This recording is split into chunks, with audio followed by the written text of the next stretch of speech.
Welcome to the next edition of Pizz-Spectives. I've got the pleasure today of introducing again Matt Griffin from Maple Brown Abbott Small Caps team. Now, Matt, you are the co-portfolio manager, so welcome, Matt. Thanks, Rob. Great to be on again. Fantastic. I was just saying offline then, funnily enough, we recorded our very first podcast in November 2024. It was the 4th episode of the podcast, probably done over 40 YouTube episodes now, and this will be the 39th podcast. So good to have you back, Matt. Second timer, so Yeah, well, great honour. Thanks. so there you go. Now, before we do get started, the general advice disclaimer. Any advice today is general advice only and does not take into consideration your personal circumstances. Anyone acting on this advice does so entirely at their own risk. So please seek financial advice or please make contact with me. Now, Matt, if we did go back to the November 2024 podcast and we had a look and we took some notes and said, at the time you were saying that the Aussie small caps had underperformed the large caps, ultimately because there was probably some earning stability in the large and there was concern in the small. So that was one part that played out. But at the time you said there were pockets of resilience that were emerging. You spoke about some growth-oriented names like Life 360 and Pro Medicus, which delivered double-digit earnings. And you also forecast continued success for Spartan Resources. You also said that we were entering a cyclical upswing following a low in late 2023, supported by healthy employment and easing rates. You highlighted sectors like aged care, healthcare, childcare, industrials and mining services as strong opportunities. And you also pointed to value stocks in New Zealand. Now, Matt, putting that all together, how did that play out? Yeah, funnily enough, it's actually played out reasonably well over the past kind of 7 or 8 months since we last spoke, Rob. So if I look back at what the market's done, and if you told people in November what was ahead in terms of geopolitical instability, wars in the Middle East, trade wars, you probably wouldn't believe me when I told you the market would be up kind of 10 or 12% over that period. So it's been a remarkably resilient performance by the market, I'd say. We've had a generally inline performance of small caps versus large caps. So smalls had underperformed to that point by about 25% over the 3 years relative to large caps. Many reasons for that. Part of it's earnings based, part of it's just general economic sentiment. We've started to make back up a bit of that ground. So smalls have started outperforming. We've seen the earnings actually come through better for small caps in FY25 than we've seen for large caps. And the forecast earnings growth for small caps next year is just over 10%, relative to large caps at about 5% and banks at minus 3%. Great. So I think everyone's waiting for CBA to crack. Maybe FY26 will be the year if they can't get earnings growing. So we still think there's room to move in the market. We've done some analysis which goes back and looks at previous down cycles and upswings posted. The typical average is that after you have a down cycle of the measure we had through 2022, 2023, usually you get an upswing in the market that lasts 3 to 3.5 years on average. And it's generally about a 50 to 100% gain from that low point. Now, we are about 18 to 24 months from the low point, which was October 2023. So you'd say we may be halfway through that recovery phase, and the market's up about 25% in absolute terms over that period as well. So assuming that those time periods are indicative of what we're going through now, that should potentially point to more gains for small caps. And I think we could probably see small caps start to catch up to large caps a bit more, provided economic conditions stay pretty resilient. We do get interest rate cuts coming through, and the earnings flow through as well. On the stock side, you mentioned some good stocks there. We did have a good number of stocks in the technology and gold space. They were probably the two main investment themes over FY25. So a number of those stocks actually doubled or more than doubled in the fund. The likes of the Life 360s, Pro Medicus, Spartan in the gold space, which actually got a takeover bid and has just today actually left the boards. They got acquired by Ramelius. So that was a very good journey for the fund. And some of the other names as well, the mining services names were beaten up. We've seen some good performance in some of those stocks. Again, a couple of those have doubled over the past year. Aged care is a good structural theme as well. So a lot of those sector tailwinds is playing out or have played out. We're getting a bit more selective now, especially in some of the tech names that have re-rated and are looking quite expensive relative to their growth. And we're on the hunt for the new sectors and the new stocks going to drive the next leg of growth in FY26 and beyond. Okay. So you mentioned interest rates and how important they might be for earnings, but also sentiment and cyclical growth. Is this slowing down the momentum of smalls? And do you think the market is relatively underweight smalls because of the higher interest rates? Yeah, I think there's a couple of things going on in the market. So there's been this broad move to passive and ETF investing over the last few years, which kind of has accelerated. And that's why you've seen the top end of the Aussie market do very well. The CBAs and BHPs have benefited from that passive flow. We've seen that at the top of the small cap index as well. Some of the large small cap names have benefited from having that liquidity and attracting that passive flow. Index changes have been huge. So when a stock goes in the index, we're generally seeing it bounce 5, 10, 15% over a couple of weeks because those index funds have to buy the stock. It's the same on stocks going out. So there's been a bit of distortion in that active versus passive debate, which has probably steered people more towards the larger liquid names in the market. And small caps generally outperform when economic conditions are favorable, interest rates are going down, there's a bit of confidence around the consumer and the environment going ahead. I think we are on a better footing there than we have been in the last few years. Less people are talking about recessions. A couple of years ago, everyone was forecasting a recession that never came. It looks like we're getting closer to interest rate cuts, which would be positive. You probably need a few of those and a bit of duration for the market to get confidence there. And I think critically, you need unemployment to stay quite low. There's a lot hinging on unemployment, just given the debt levels in the system and levels of consumer spending, which kind of need to recover. So I think provided those ingredients come together in the macro environment and stocks can deliver on the forecast earnings growth, then we can start to see that gap between small and large caps close. Because there is quite a big valuation gap. When I look at the market indicators I see, over the past 20 years, small and large cap benchmarks trade on typically around 15 to 16 times price to earnings ratio over the long term. The small cap index is on 18 at the moment and the large cap benchmark's on 20. So both have actually re-rated a fair bit, but there is quite a big gap there now opening up between large caps and small caps. So we think that can close one way or another. Yeah, but you did say earlier that you're forecasting that small caps will grow by 10% or their earnings will grow by 10% and the large cap will grow by 5%. So really, there's a better opportunity to be keeping it small at the moment.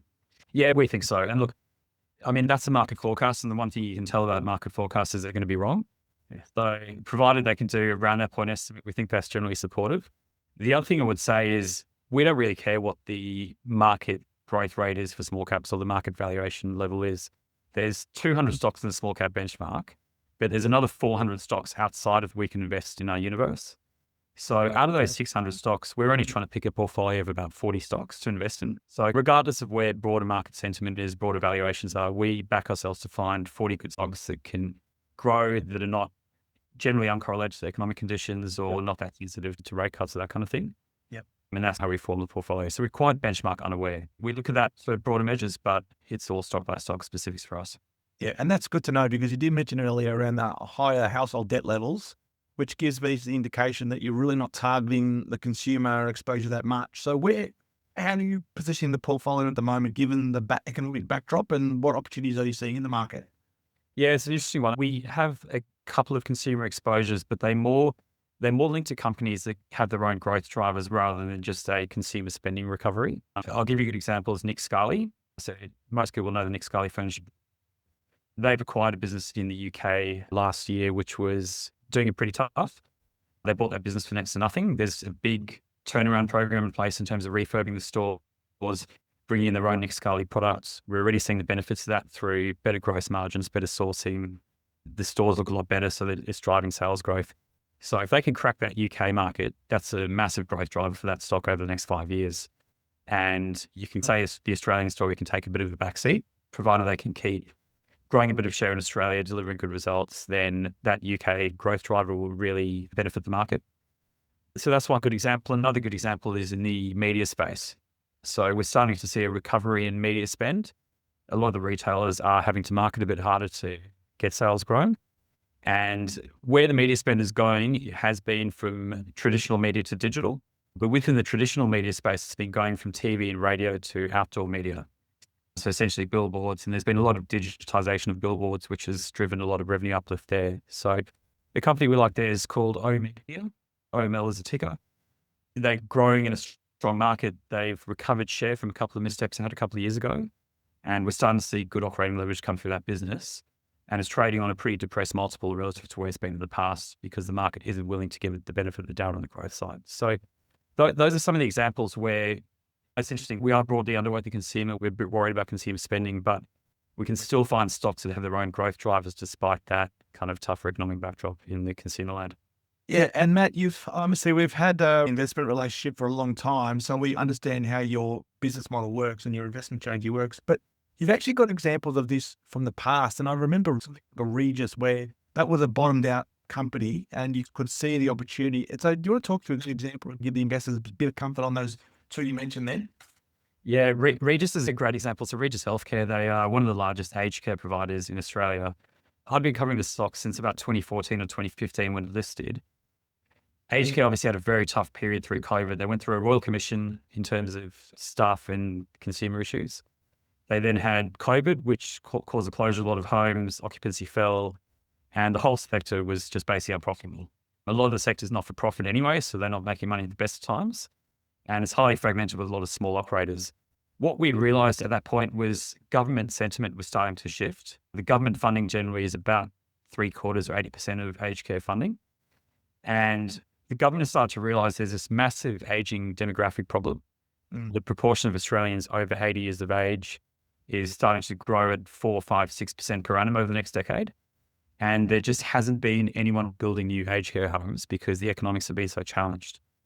So a couple of years ago, there was some reform put in place by the government, increased funding levels, better access to staffing, and deregulating the bed licenses. So you needed less regulation to grow new beds.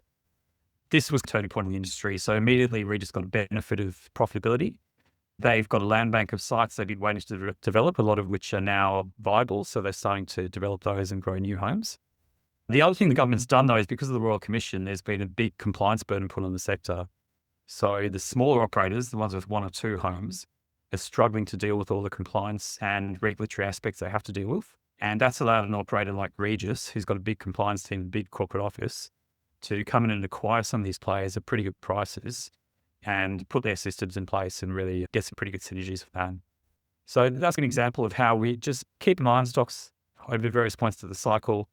We don't buy stocks based on cheap valuations. We need to see earnings bottoming and coming up the other end of the curve.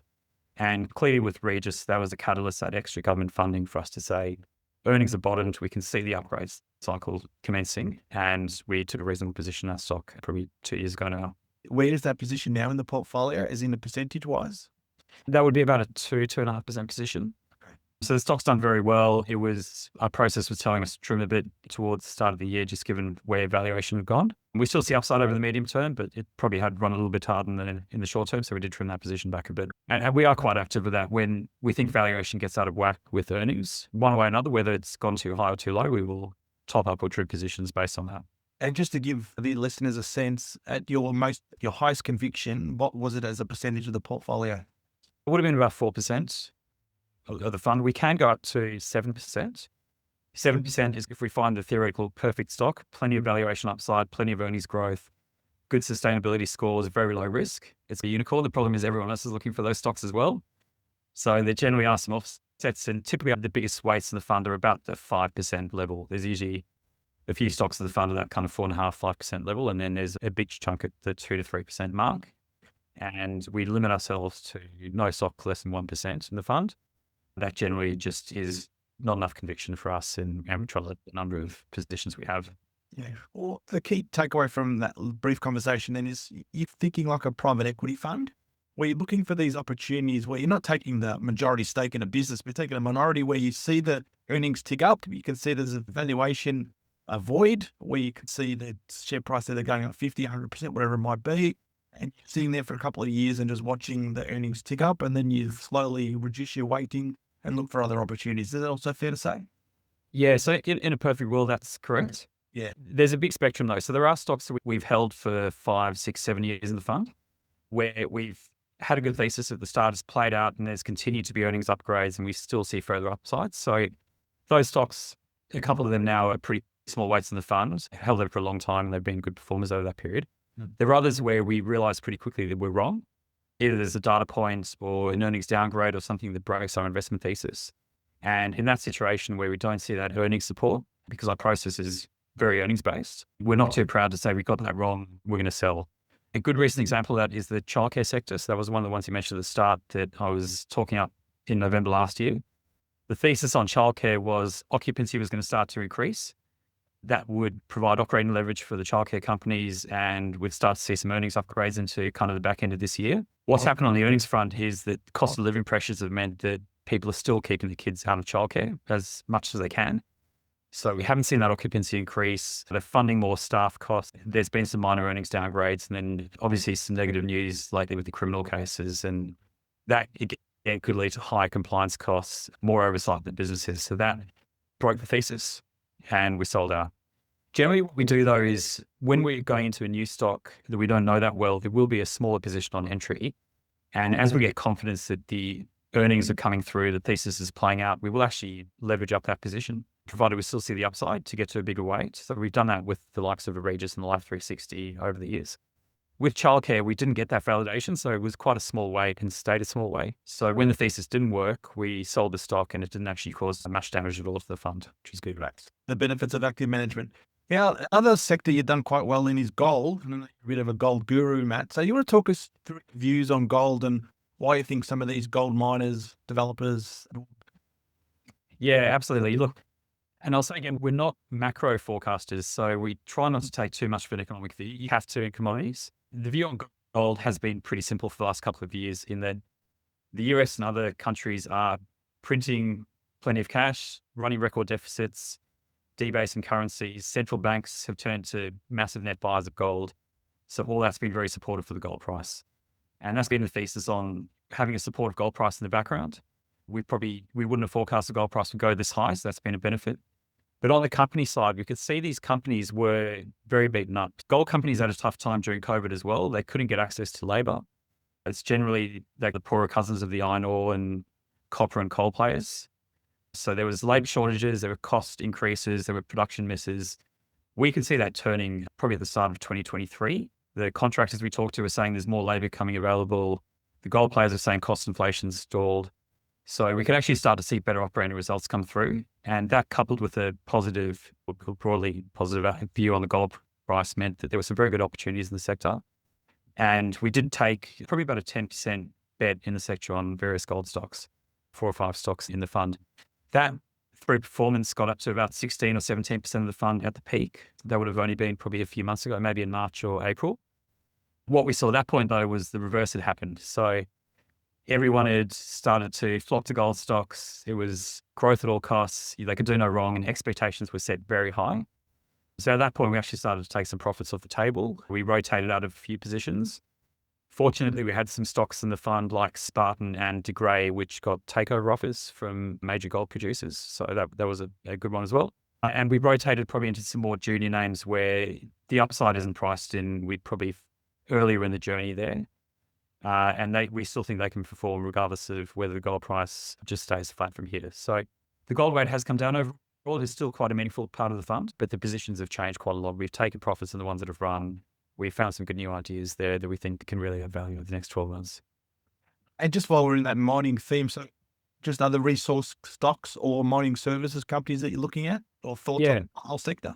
Yeah, it's difficult, right? A lot of the small cap stocks we look at in the mining space don't fit our process. We look for quality companies, which is hard in the resources space generally. We need production cash flow within a couple of years. A lot of these stocks are explorers or they're longer dated developers. So generally a lot of those resources companies get screened out. And a lot are just pricing in very high commodity prices for the long term, which we just don't believe is sustainable. So we've got a few other small exposures, some more niche commodities, things like bauxite, which is the primary ingredient which goes into aluminium. That market's going through some changes where Chinese domestic production has slowed down dramatically. A lot of the market is coming out of Guinea now, and Guinea is cracking down on export licenses. They're trying to start their own domestic industry. So that's led to some pretty good price growth in the bauxite price and some structural changes in that market. So we've got a small stock in that space. We've got a very small exposure in the lithium space. That's on the basis that at these lithium prices, no new projects or expansions globally really work. So the market's oversupplied now. It has been, which is why the price is down 80% over the past couple of years. But if you roll forward 2 to 3 years, you still believe the electric vehicle battery storage demand comes through. That market deficit gets eaten up very quickly and we can start to see some lithium price action. And then the oil and gas space, so a couple of things in the oil and gas space around the East Coast gas thematic. And probably the other big one, sorry, I forgot to mention, is uranium. So we are still quite bullish on uranium. We have been for probably 3 or 4 years now. We see, again, that's an interesting market in the short term. It all gets driven by the spot uranium price, which bounces around and gets manipulated by various hedge funds and financial players. But when we look forward 3 to 5 years, that market is very undersupplied for the demand that's coming. There's been a big shift in nuclear sentiment in the Western world, maybe not in Australia, but certainly in the US and Europe. And again, the supply just isn't around. So we see a much stronger medium-term price. And we've got a couple of uranium stocks in the fund on that basis. Fantastic. Now, one more sector that I want to talk about was technology. So you noted earlier maybe taken some profits, done a little bit of trimming. What's your view on AI and Aussie exposure to AI and or tech? Yeah, great question. It's very hard to find a pure AI exposure in Australia. So you don't have the likes of an NVIDIA selling chips into AI companies. You don't have the likes of the Microsofts who've got the investment in OpenAI and will be the first beneficiaries. I think what we're starting to see, though, is a shift in mentality to potentially who can save costs through AI deployment. So quite interesting, there's a stock in the fund called Hansen Technologies. Probably the most boring tech stock you'll ever come across. They provide technology for back office billing software for telecommunication and pay TV and electricity companies. Mission critical type stuff, but it grows 5-10% per annum. Customers very sticky, but it means it's hard to grow too fast. But interestingly enough, they just had a pretty good earnings upgrade earlier this month. And part of it was on the margin side. We think what's happened is they've actually managed to take out a fair bit of cost through the use of AI. So in the customer support center and then in low-level programming, coding type roles, we're starting to hear a lot of these tech companies start to talk about AI deployment in those areas. And that's just pure cost saving. There's going to be industries that are more competitive that's going to have to get passed on to the end customer. But for a tech company that's got a good embedded position, a great product, can't be displaced very easily, like Hansen, that benefit should fully flow through to them. So we're definitely on the lookout for some of those businesses. And probably the other way we're playing AI through the fund is data centers. Look, NextDC is probably the flagship play there that has done very well. It looks quite expensive to us. We own a stock called Infratil. They own 51% of CDC, Canberra Data Centers. That's probably the best data center business in the country. Problem is it's hidden in a bit of a messy structure with Infratil. So they've got other investments in various infrastructure type, telco type companies. CDC is probably half the value of the stock. But as that grows and becomes more relevant, we think the market will start to ascribe some value to that, closer to an XDC type multiple. So we see a lot of growth in that space as well. And that whole data power space isn't slowing down at all. Yeah, okay. We've also seen a theme over the last 3 to 6 months around mergers and acquisitions. Do you think that's going to be ongoing for some of these Aussie companies? Yeah, I do. And probably what we've seen is probably even 9 to 12 months, we've seen elevated M&A in the small cap space. The two clear themes there are gold. So gold companies doing well, printing lots of cash. A lot of them only have mine lives that are 3, 4, 5 years. So they're looking for the next growth options. And that's been a benefit in the funds. Like I say, De Grey and Spartan have been acquired by larger companies who probably need that extra growth. So they've been happy to pay up for those. I still think there's consolidation to come in gold. There's still plenty of cashed up gold miners out there without any growth, and they'll be looking to developers to boost that growth profile.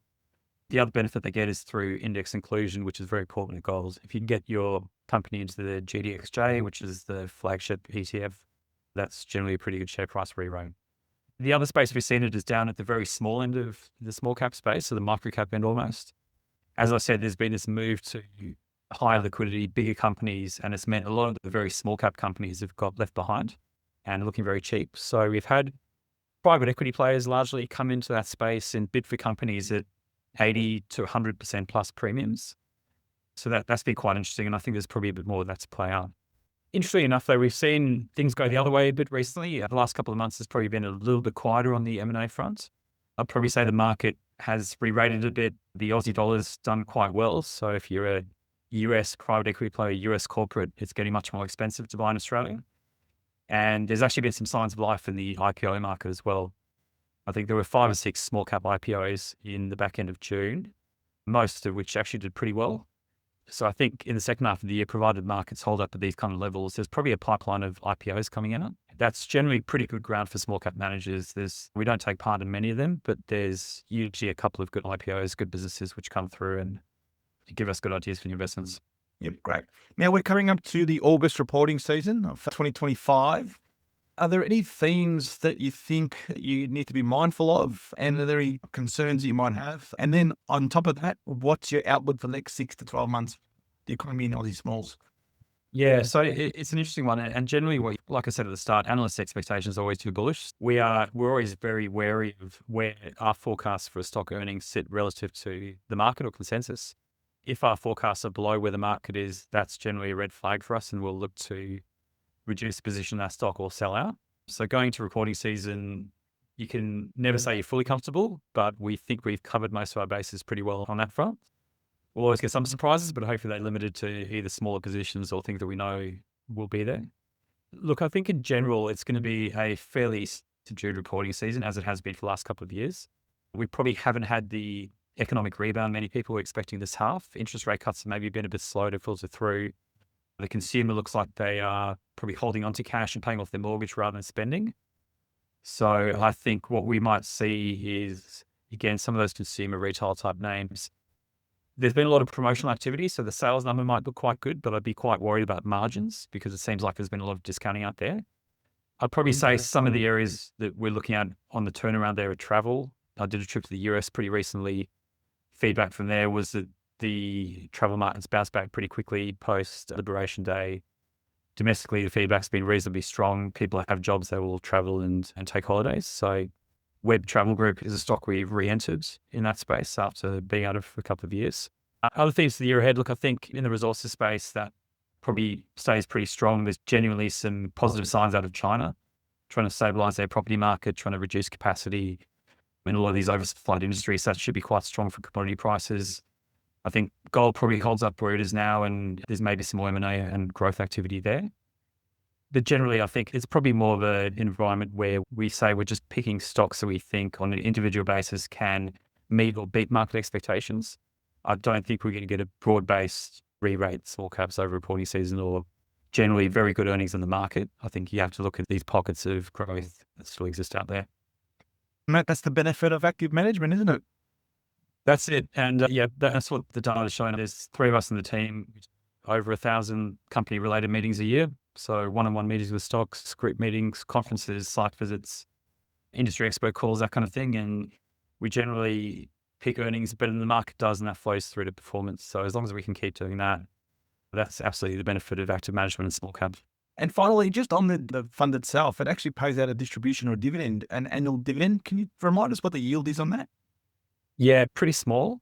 So the dividend yield on the fund itself, in terms of all the companies paying out dividends, is probably about 2.5% per annum, which is maybe, I don't have to guess, but it's probably half that you're getting from a large cap fund. And then the distribution paid up by the fund is even smaller than that because the fund's got to pay for fees, capital gains tax, that kind of thing as well. I understand there's a distribution this year, but it's quite a small one. There's a lot of factors going into the calculation, my knowledge, but this product really is for investors with a longer term time horizon. We say 5+ years. Investors looking for capital growth. It's probably not suitable for someone who wants a yield. That's probably more. I'll put that 2.5% into context, Matt. The ASX 200 index is yielding 3.3%. Okay, there you go. That's lower than I thought, but I guess that's probably CBA and some of these banks performing so well, just compressing yields. If you're chasing banks and you're thinking you're going to get a yield, you're clearly not. So Yeah. you're getting twice as much growth for the same valuation in the Aussie smalls. Now, finally, Matt, if anyone is interested in learning more about Maple Brown Abbott, where should they go to get some information? Yeah, sure. So the Maple Brown Abbott website, so if you just search for the Maple Brown Abbott Small Cap, Australian Small Cap Fund on Google, it'll take you to our website. We put out monthly performance updates. We put out quarterly reports, which generally have a bit more commentary. And if you follow us on LinkedIn, we generally write a couple of articles a month on various themes, various stocks we're looking at, new ideas in the fund. So hopefully that keeps a bit of interest out there for the fund. Legend. Matt, thank you for being the second timer on the podcast/YouTube channel. I really appreciate it. We'll make sure that we circle back maybe after the February reporting season in 2026. Geez, already 2026. Yeah. We'll understand. We'll come back to these points and see how they all played out. So, Matt, thanks so much for your time. Appreciate it, Rob. Thank you.